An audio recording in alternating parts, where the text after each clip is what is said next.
আসসালামু আলাইকুম এভরিওয়ান। ভিডিওর ক্যাপশনে বা শুরুতে দেখে নিশ্চয়ই বুঝতে পেরেছেন আজকে আপনাদের শেয়ার করব। আজকে শেয়ার করব পারফেক্ট পেঁয়াজ বেরেস্তা। সেই সাথে রয়েছে অনেক টিপস। ভিডিওটি শেষ পর্যন্ত দেখার অনুরোধ রইল। তো পেঁয়াজ বেরেস্তার জন্য আমি এখানে 1 কেজি পরিমাণ দেশি পেঁয়াজ নিয়েছি। চেষ্টা করব একটু ছোট সাইজের পেঁয়াজটা নেওয়ার, তাতে করে হয় যে পেঁয়াজ বেরেস্তা বেশি মচমচা থাকে। তো আমি পেঁয়াজটাকে ছিলে পাতলা পাতলা রিং করে কুচি করে নিয়েছি। আপনারা চাইলে লম্বাটা শেপ দিয়েও কেটে নিতে পারেন, আমার কাছে এরকমই ভালো লাগে দেখতে।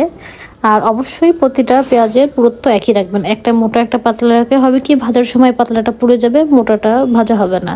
তো সেমভাবে সবগুলো পেঁয়াজ আমি কুচি করে নিয়েছি। তো এখন চলে যাচ্ছি আমি চুলায় ফ্রাই করার জন্য। চেষ্টা করবেন একটু বড় ছড়ানো প্যানে বা কড়াইতে করার জন্য, তাতে করে পেঁয়াজ বেরেস্তাটা খুব দ্রুত ভাজা হয়ে যাবে।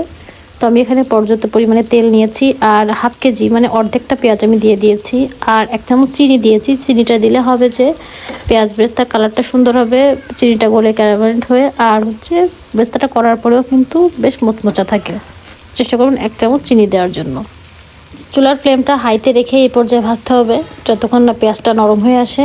আর অবশ্যই চুলার পাশে দাঁড়িয়ে অনবরত নাড়তে হবে, নাড়া থামানো যাবে না। আপনি যদি কিছুক্ষণ পরপর নাড়ে দেন তাহলে হবে যে এক জায়গায় বেশি ভাজা হয়ে যাবে এক পাশ, আর এক পাশ ভাজা হবে না। যদি সব জায়গায় সমান কালার চান তাহলে অবশ্যই আপনার চুলার পাশে দাঁড়িয়ে অনবরত নাড়তে হবে। তো যখন দেখবেন যে ঠিক এই পর্যায়ে এসেছে, কালার আসতে শুরু করেছে, সেই পর্যায়ে চুলার ফ্লেমটা মিডিয়াম করে দিতে হবে। মিডিয়ামে দিয়ে আমি এখন এই পর্যায়ে কিন্তু খুব দ্রুত কালার চলে আসে, কোনোভাবেই চুলার পাশ থেকে সরবেন না, তাহলে কিন্তু আপনার পেঁয়াজ বেরেস্তাটা পুড়ে যাবে। তো মিডিয়াম ফ্লেমে এভাবে ভাজতে থাকবো। আর এক পাশে আমি একটা পাত্র সেট করে নিচ্ছি একটা চাকনি দিয়ে, যে কোনো একটা স্টিলের বাটি আমি একটা কড়াইয়ের উপরেই সেট করে নিয়েছি। যখন দেখবেন পেঁয়াজ বেরেস্তা এরকম লাইট গোল্ডেন কালার আসতে শুরু করেছে, আমি একদম পারফেক্ট কালার নিয়ে আসবো না, একটু কম ভাজা থাকতে আমি এটাকে একসাথে ঢেলে দিব। একসাথে ঢালার কারণটা হচ্ছে আমার সবগুলো পেঁয়াজ বেরেস্তার কালার একই থাকবে, নাহলে আমি যদি এখন একটা চাকনি দিয়ে উঠাতে যাই, লাস্টের পেঁয়াজগুলো উঠাতে যেয়ে পুড়ে যাবে। তো একসাথে ঢেলে দিলে আমার তেলটা ছাঁকাই গেলো খুব দ্রুত, প্লাস আমার সবগুলো পেঁয়াজ বেরেস্তার কালার দেখেন একটাও কম বেশি নেই, সবগুলো সমানভাবে কালার এসেছে। তেলটা ঝরানো হলেই আমি একটা বেশ বড় সাইজের প্লেটে এটাকে ছড়িয়ে দিচ্ছি, নাহলে কিন্তু পেঁয়াজ বেরেস্তাগুলো জমাট বেঁধে যাবে, ঝরঝরা থাকবে না।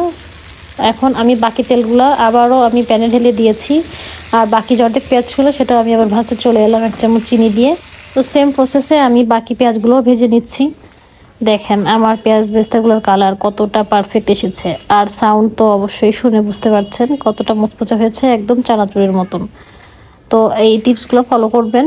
আর এটা এখন যেহেতু পেঁয়াজের দাম কম, আপনারা এখনই সংরক্ষণের সময়, আমি একটা এয়ারটাইট কাচের জারে রেখে দিয়েছি, এটা কমপক্ষে 6-7 মাস তো ভালো থাকবেই।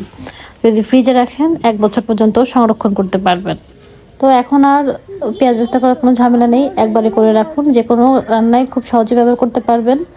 এই যে আমি ঠিক এভাবে একটা কাচের জারে করে সংরক্ষণ করে রেখে দিচ্ছি। তো দেরি না করে আপনারাও সংরক্ষণ করে ফেলুন পেঁয়াজ বেরেস্তা।